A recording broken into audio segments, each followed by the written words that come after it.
So let's now talk about the latest developments in Bangladesh. We have joining us Pinak Ranjan Chakrabarti, former Indian High Commissioner to Bangladesh, as well as former Secretary MEA. Good evening to you. Mr. Chakrabarti, what do you make of what's happening in Bangladesh in the context of the latest, which is our High Commissioner saying that we're willing to engage with Bangladesh, we're interested in a stable and progressive relationship. But is the interim government in Bangladesh reciprocating with the kind of ground situation and the reports about the law and order situation that we're getting there? Well, the moot point and fundamental issue here is the question that is the interim government in full control of the situation? And my own reading is that they are not.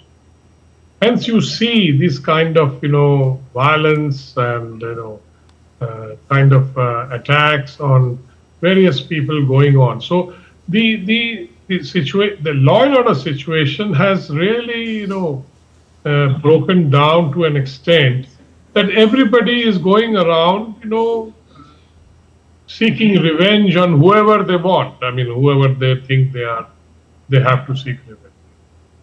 So while we remain open, as Pranay Verma, our High Commissioner, said very, very clearly, that we wish to engage and we have always maintained that policy to engage with any government in Dhaka.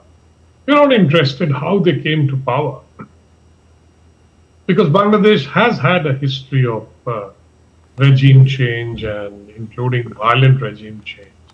But we have tried to engage with them because the realities of geopolitics and geography cannot be wished away. And our relationships are very close in the sense that we have so many things in common, and we do a lot of business. People come and go, large numbers of people come and go, and we have a large border with Bangladesh, the largest, longest border with any other country, with any other neighbor. And so these are some of the geographical and geopolitical realities, as well as geoeconomic, that cannot be ignored. And nobody, including the Bangladeshis, are unaware of it. But today the situation in Bangladesh is very different. The government in power, or whatever you call them, interim government, is unable to exercise full control. Hence the mobs, the gangs, and everybody else who can organize themselves on the field, on the ground, is having a field day. They are doing whatever they want to do. And the police and the army and the joint force that they have developed is unable to control it. I'm afraid to say this, but that is the truth.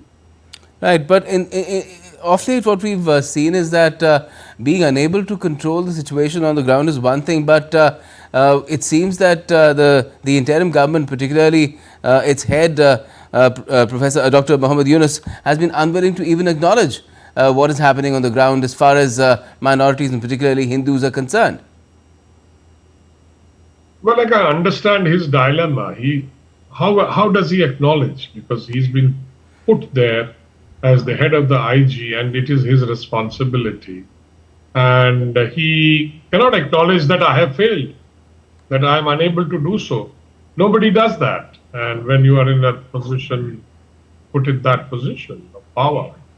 And but the truth is that he cannot.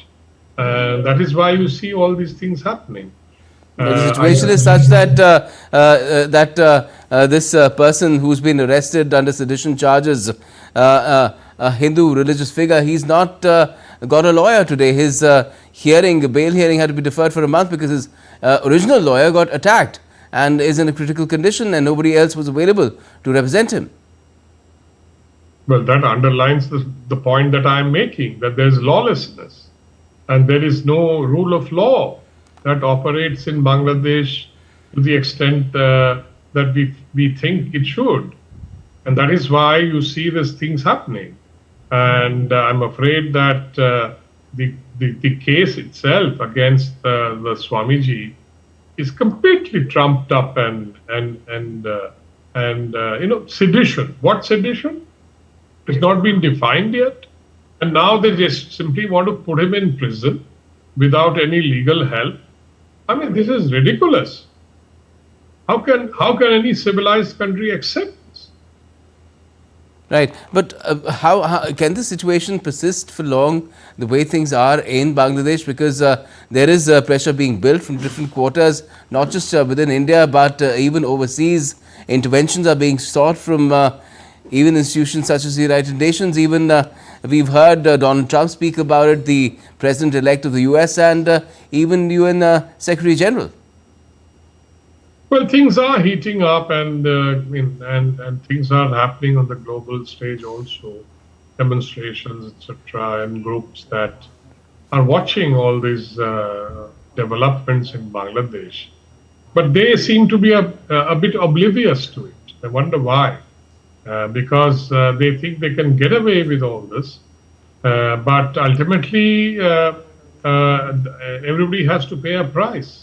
I mean, if you ignore it, the point is that the Islamists who have now suddenly discovered that there's an open field to do what they have always wanted to do, persecute the Hindus, try to capture institutions. They are doing it, and I'm afraid the Yunus government has facilitated that. First of all, by releasing all kinds of people who have been in prison for very heinous offences.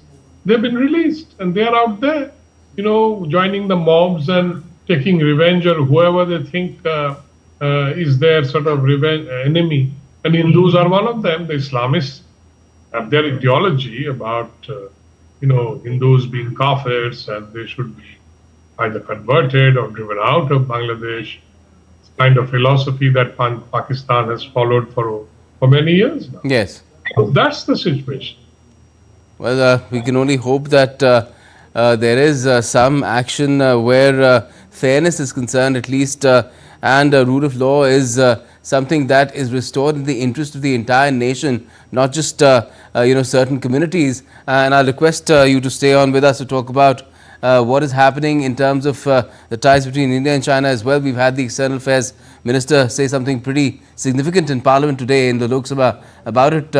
Just stay with us, and thank you for joining us on this particular situation in Bangladesh.